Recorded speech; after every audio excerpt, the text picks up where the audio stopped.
Henrietta sank into the plush leather of seat 1C and let out a soft sigh. The muted hum of the Boeing 777's engines under her feet felt surprisingly comforting. She'd logged thousands of first-class miles in her life. Today, though, the quiet smile she'd worn slipped when she noticed the sharp, appraising glances from her fellow passengers. She tugged at the cuff of her simple cashmere cardigan, straightening herself. It was early morning at JFK, and the cabin lights cast a wash of pale gold over the rows. A soft chime announced that service was about to begin. Henrietta pulled her reading glasses from her bag and reached for the well-worn leather journal her father had given her decades ago. Inside, she'd scrawled notes on everything from market trends to the clause in his estate plan that would one day make her the majority owner of Horizon Air. But today, reading felt like a luxury she couldn't afford. Footsteps clicked on the aisle floor. Henrietta looked up to see the flight attendant. Becky Langley carried herself with military precision in her crisp uniform. Her eyes swept the cabin until they landed on Henrietta. A smile that didn't reach her eyes played at the corner of her lips. "Excuse me, ma'am," Becky said, leaning in just enough to lower her voice. "May I see your boarding pass again?" Henrietta blinked. She lifted her journal, flipped to the embossed page marker, and handed over the pass. "Of course," she said, voice calm. She watched Becky's gloved fingers hold the paper under the scanner light. The attendant's brow furrowed. "Seat 1C, Becky murmured, scanning the code twice. "First class, yes?" She didn't look convinced. Henrietta felt her heart skip. A prickle of confusion and embarrassment flickered through her. She had been here hundreds of times, yet now felt like an imposter. Around her, other passengers shifted in their seats, casting sideways glances. A woman in row 1D cleared her throat, leaning toward her neighbor. "Odd," she murmured. "She doesn't look the part." Henrietta's chest tightened. She opened her mouth to say something, anything, but the words caught in her throat. Instead, she offered Becky the smallest, perfectly measured smile, the one she used in boardroom meetings to mask every emotion. Becky's expression stayed stern. She handed back the boarding pass without a word, her lips pressed into a thin line. Then she stepped away, clipboard in hand, her posture rigid, as if the very idea of Henrietta belonged in coach. Henrietta watched her go, surprised by the hollow ache in her chest. Shock, humiliation, a flash of anger. She felt them all in a single heartbeat. Yet she sat perfectly still, journal tucked to her side. If they thought she didn't belong here, she would prove them wrong, but not with words. Her eyes drifted to the window, where dawn was just brushing the skyline. It was time to remind them who she really was. Henrietta rose from the seat without a word. Her hands were steady on the armrests, but her heart pounded in her chest. Becky Langley stood just beyond the line that separated first class from coach, arms folded. The attendant's uniform was immaculate, each crease deliberate. Just the kind of precision Henrietta herself once demanded of her own executives. "Ma'am," Becky repeated, voice low but firm, "please gather your things and move to coach." Henrietta nodded once, deliberately slow, like a queen dismissing a lowly courtier. Around her, other passengers watched in silence, some curious, some indifferent. She bent to retrieve her scarf and small carry-on, a simple black leather bag she'd carried for decades.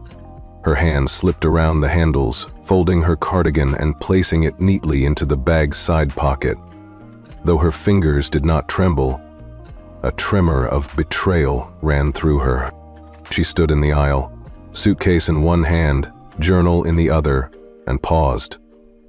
The cabin lights picked out dust motes floating in the golden glow.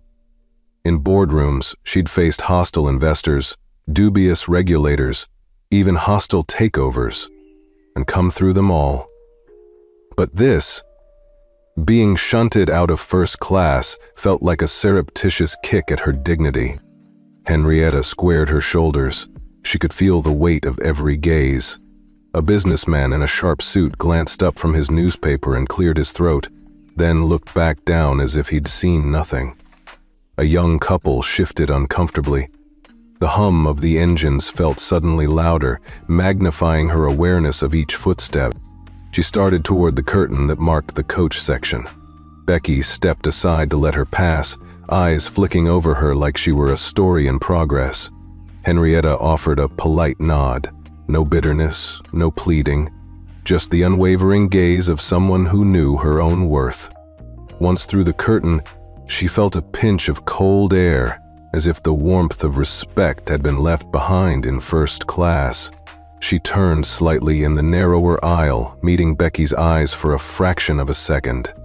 In that instant, she allowed herself a single thought. They've underestimated me. At seat 35F, she set down her bag and eased into the narrower cushion, pulling her cardigan snug around her. The overhead reading light came on with a soft click. Henrietta placed her journal on her lap, the leather cover warm under her palm. She opened it to a clean page and traced her father's embossed insignia with a fingertip. No apologies, no outburst. She took a slow, measured breath, feeling the muscles in her jaw release. The pang of humiliation still throbbed, but beneath it, something else had ignited. Quiet resolve. They expected her to be cowed. Instead, she was already planning her next move. Outside the window, the skyline of Manhattan receded. Deep in her mind, a plan was taking shape. One that would remind everyone on this plane exactly who she was. And she wouldn't need to raise her voice to do it. Becky Langley moved down the aisle of coach like she owned every square inch of that cabin. Her crisp uniform, navy skirt, pressed white blouse spoke of strict standards and rigid protocol. As Henrietta watched from 35F, she saw Becky flash a practiced smile at a young couple in row 32. Leaning in to ask if they'd like another glass of champagne. Becky's tone was warm, almost conspiratorial, but Henrietta caught the slight curl of her lip whenever she passed less presentable passengers. Becky paused at the next row, row 33, where a middle-aged businessman struggled to fit a briefcase into the overhead bin. Instead of helping, she tapped her foot and murmured, "Sir, you might consider gate-checking that bag." The man flinched, hurriedly lowering it onto his lap. Becky gave him a pitying glance before moving on. Henrietta's gaze followed her, cool and appraising. Becky believed herself the gatekeeper of class, shielding first-class passengers from anyone who didn't fit the mold. The elderly, the casually dressed, the unprepared. It wasn't just rudeness, it was ideology. A belief that social status could be enforced like a dress code. And Becky wore that belief on her sleeve. "Ma'am," Becky said, leaning over to a particularly frazzled mother of three who'd misplaced her boarding pass, "if we can't find it, you'll need to move to the last row." She sounded almost regretful, but her eyes never softened. That same look had sent Henrietta to coach. Henrietta closed her leather journal slowly, the snap of the cover echoing in the hushed cabin. She remembered Becky's exact words, "Mo ba shung kueng thung." It echoed in her mind with renewed clarity. Not an apology, not even an explanation, just a command. Becky's arrogance wasn't born of one bad morning. It was baked into her sense of self-importance. A flight attendant's life was detail-oriented, precise service, impeccable timing. But Becky let protocol become prejudice. Henrietta's pulse quickened, not in anger, but in sharpened purpose. She'd faced hostile boards and skeptical regulators. She'd navigated financial meltdowns and cultural shifts. Yet never had she encountered entitlement on this scale, wielded by someone who believed she had the authority to rewrite reality for anyone she deemed unworthy. Becky straightened and clicked her heels together before turning back to Henrietta, who sat perfectly still, Their eyes met for a heartbeat. Becky's smile flickered. Confusion, perhaps, at seeing her target remain so composed. And Henrietta felt something darken behind her calm exterior, a resolve as solid as steel. Becky moved on, but Henrietta held her gaze on the uniform disappearing down the aisle. This wasn't about a boarding pass. It was about reclaiming respect. And she knew, in that moment, that her plan would force everyone aboard to see Becky Langley and themselves exactly as they were. No more masks, no more whispered judgments. The real test was coming, and Henrietta was ready. Henrietta stepped into the coach cabin and the air seemed to grow colder. Becky Langley had motioned her down the aisle with an imperious flick of her wrist, and now Henrietta found herself surrounded by rows of tan fabric seats and overhead bins perpetually stuffed with carry-ons. The narrow space felt infinitesimal compared to the wide leather throne she'd left behind. As she passed row 32, she heard stifled whispers. A young man leaned toward his companion, nodding in Becky's direction as if to say, "That's the woman." A toddler pointed, his mother shushing him but still stealing a glance. A teenager across the aisle lifted a phone, angling it surreptitiously toward Henrietta's back. It was the kind of attention no one ever welcomed. Becky hovered at the head of the cabin like a sentry. She crossed her arms, posture rigid, eyes cold. "Your seat is 35F, she announced, just loud enough for half the cabin to hear. "Enjoy your flight." "Thank you," Henrietta said softly, her voice measured. She could have snapped back, called Becky out on her tone, demanded an explanation. But she remained still. Pride and self-respect ran deeper than indignation. She approached 35F, set her carry-on under the seat in front of her and sank into the cushion. The overhead reading light clicked on with a soft pop. Her journal lay open in her lap, waiting. Around her, the cabin resumed its murmur, the hum of air vents, the rustle of magazines, the low drone of conversation. From the corner of her eye, Henrietta saw Becky step forward to greet a passenger in row 30, an effusive, "Welcome aboard," and a reassuring hand on the customer's shoulder.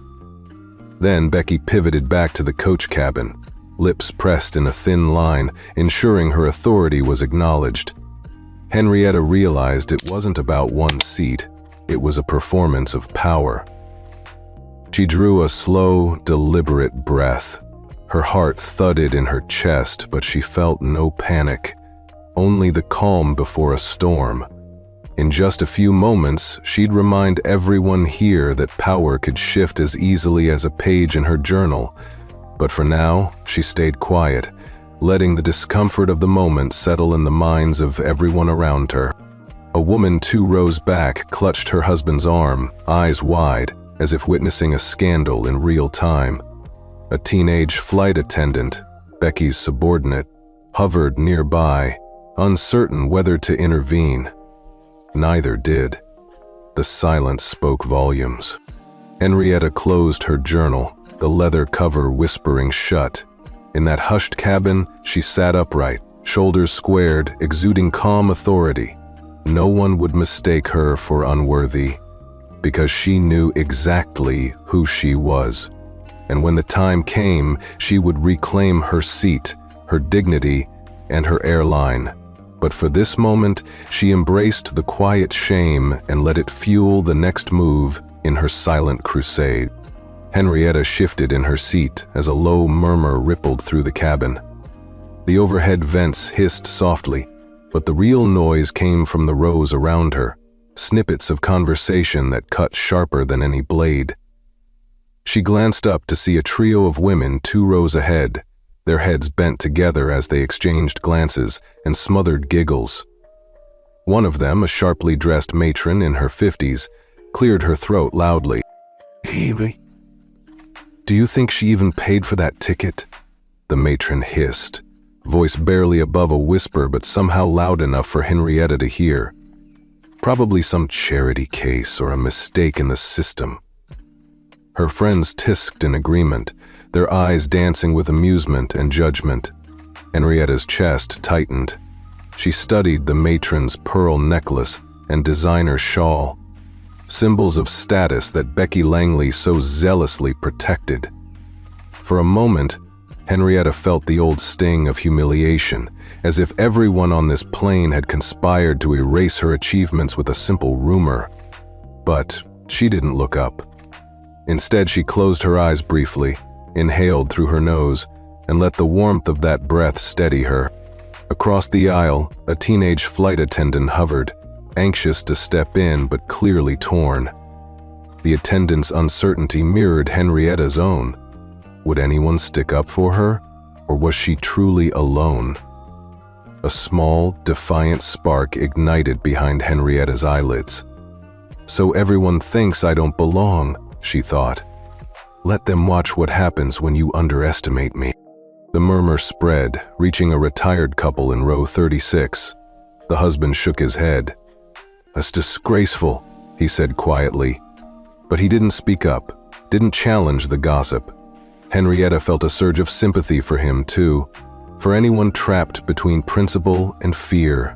In that instant, she understood the power of silent consensus, that collective quiet could be just as oppressive as a shout. She ran a finger along the edge of her journal, feeling the embossed insignia beneath her touch. Memories of her father flooded back, evenings spent listening to him argue policy with airline executives, late-night drafts of contingency plans for exactly this kind of scenario. He believed in strategy over spectacle, and Henrietta had absorbed that conviction like a second skin. Henrietta opened her eyes and met the matron's gaze for the briefest moment. No apology, no explanation, just a steady look that spoke of authority earned through decades of building her legacy. The woman's lips parted in surprise, and her friends fell silent, the giggles dying on their tongues. Around her, the cabin seemed a little more still. Henrietta leaned back, folding her journal in her lap. The whisper campaign had confirmed one thing: she would never be silenced. Quiet resistance, she reminded herself, could be the most powerful kind. And the real reckoning, the one that would reshape Horizon Air forever, was just beginning. Henrietta settled deeper into her narrow coach seat, the thin cushion doing little to ease the ache in her hips. But it was nothing compared to the ache in her pride. She closed her eyes and let the drone of the engines carry her back decades, to her father's study in their brownstone on the Upper East Side. He'd been half bent over blueprints then, sketching flight path diagrams with a fountain pen, eyes alight with ambition. "Don't ever let protocol blind you to principle," he'd told her, adjusting his horn-rimmed glasses. "If you see injustice, you don't shrink, you plan." Henrietta could still hear the echo of his voice as clearly as if he were standing beside her now. He'd built Horizon Air from a handful of roots and 2 aging 727s.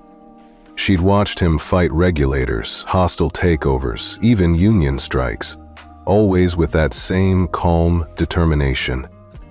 Night after night, she'd fallen asleep listening to the tap-tap of his pen and the low rumble of his cigar smoke drifting through the room. Opening her eyes, Henrietta felt the full weight of the cabin's indifference pressing down on her. The man across the aisle was scrolling a news app. A toddler tugged on his mother's sleeve, pointing at Henrietta's gray hair with childish curiosity.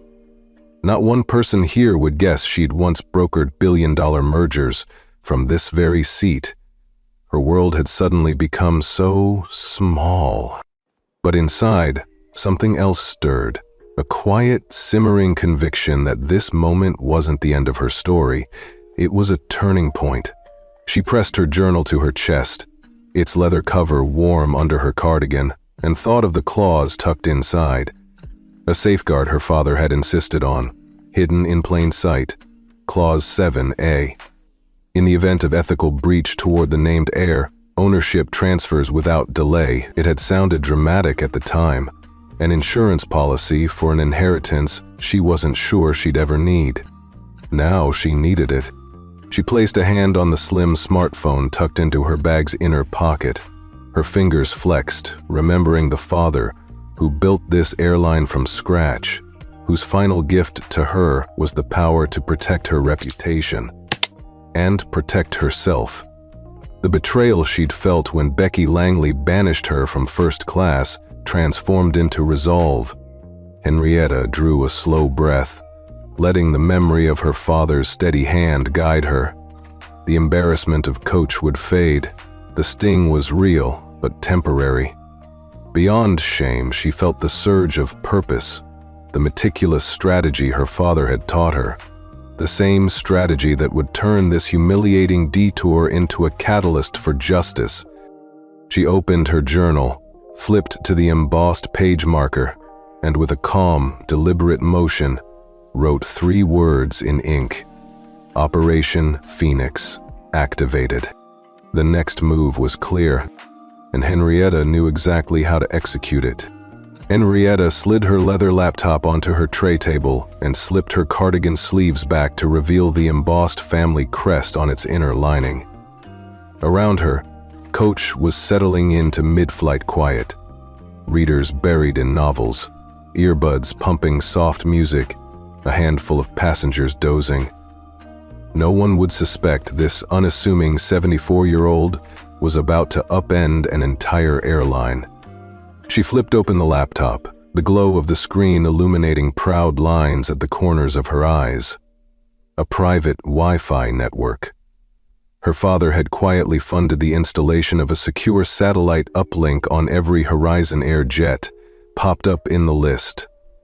She selected Duval Trust _secure and waited as the signal locked in. A small padlock icon appeared at the bottom of her screen. Encrypted.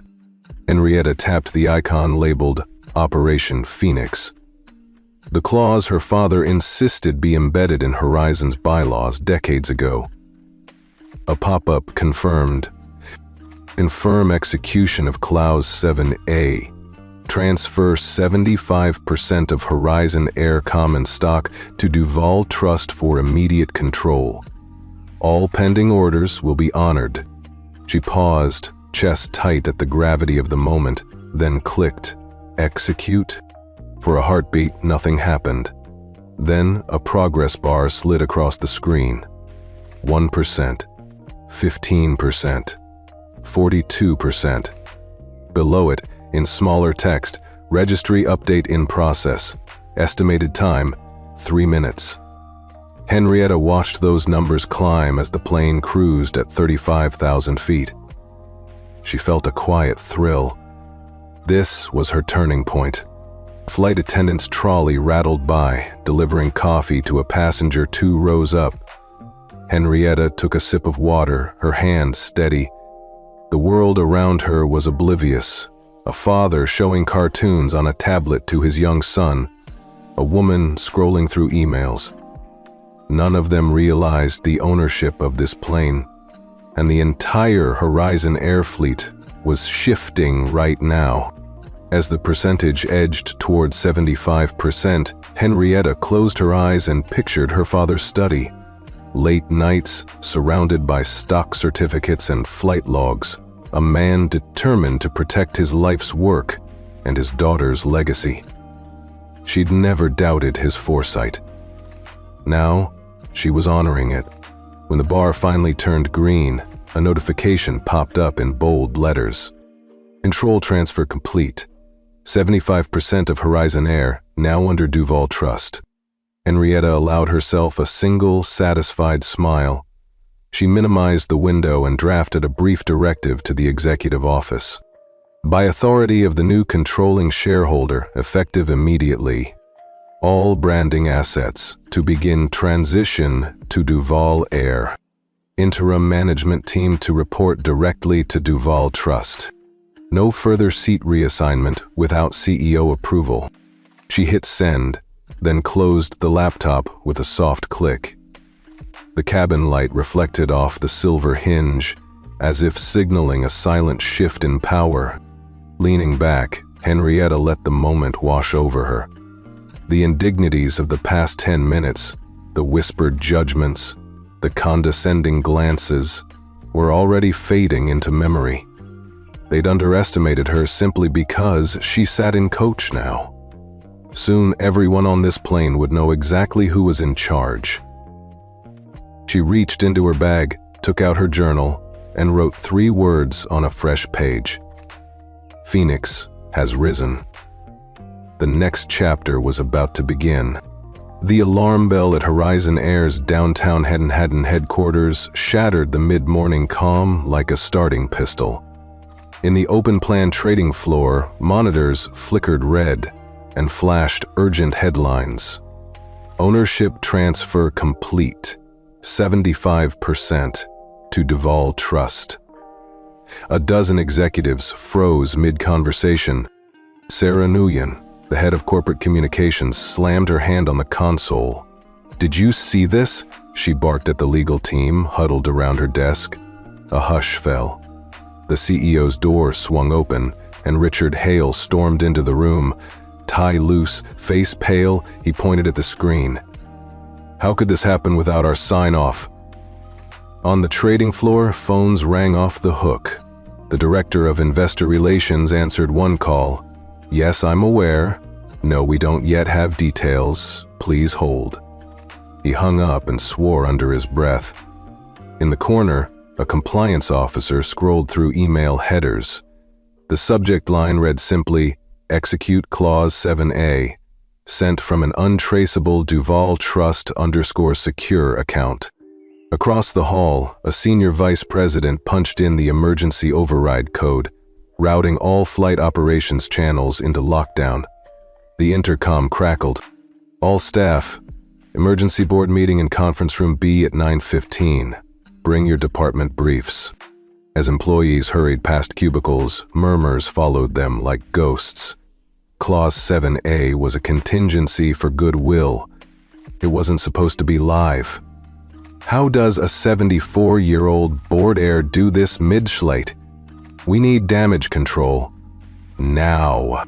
Meanwhile, down in the operations bunker, the director of flight safety drummed his fingers on the console. A live update popped up showing Horizon's entire fleet mid-air, each tail number stamped with a fresh logo, Duval Air. He rubbed his temples. "Contact all captains. Notify them we're under new ownership. No one's to reassign seats or change procedures without HQ clearance." Back on the plane, Henrietta sat in coach, her laptop closed on the tray table. She felt the vibration of her phone buzzing in her bag. A private message from her legal counsel. "Congratulations, Madam Chairman." She tucked the phone away and allowed herself the smallest, almost imperceptible smile. The murmur in the cabin shifted. A flight attendant whispered something to Becky Langley. Becky's face drained of color as she heard the news over her earpiece. Across the aisle, passengers exchanged confused glances at the overhead monitors, now displaying the new Duval Air emblem and the ticker DVLA. Henrietta looked out the window at the clouds streaked with gold. Inside, she felt the surge of a long-planned justice rippling through both sky and city.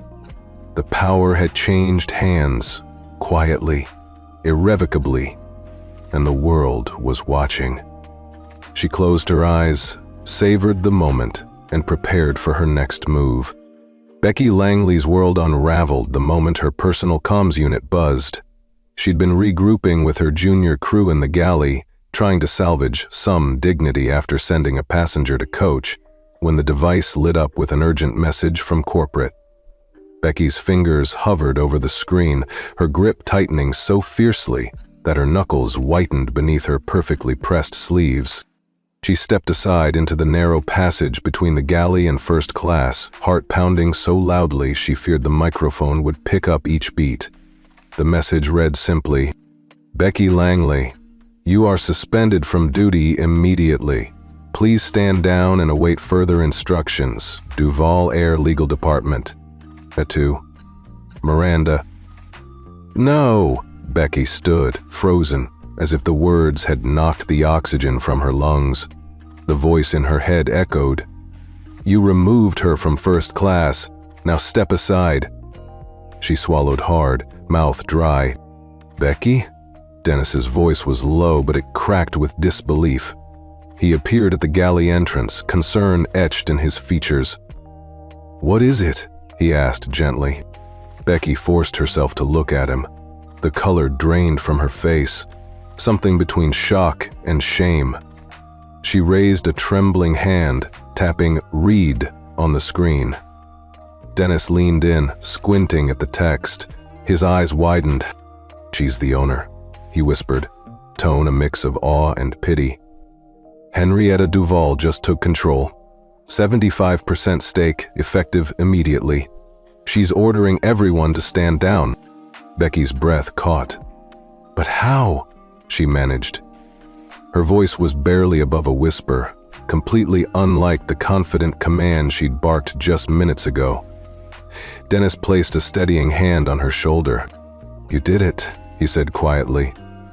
"You kicked the boss off her own plane." Heat flushed Becky's cheeks. The galley's bright lights suddenly felt hot and unforgiving. She had always prided herself on maintaining order, on protecting the sanctity of first class. But now the very rules she enforced were being rewritten mid-air by the passengers she demeaned. Behind her, Henrietta watched from her coach seat. She saw Becky's rigid posture slump, her uniform's crisp lines looking suddenly too tight. Henrietta's pulse fluttered with a quiet sense of vindication. No triumphal grin, just a soft tightening of lips. In that moment, she felt the full power of her choice. She'd endured the humiliation, stayed silent, and now held absolute authority. Becky turned away, voice hoarse. I need to inform the team." She stumbled back into first class, passing bewildered colleagues who peered at her with a mixture of pity and fear. Henrietta leaned back in 35F, palms flat on her journal. The cabin's tension buzzed like an electric current. Around her, passengers exchanged stunned looks. Some clutched phones, seeking confirmation. A flight attendant hovered nervously, unsure where to report.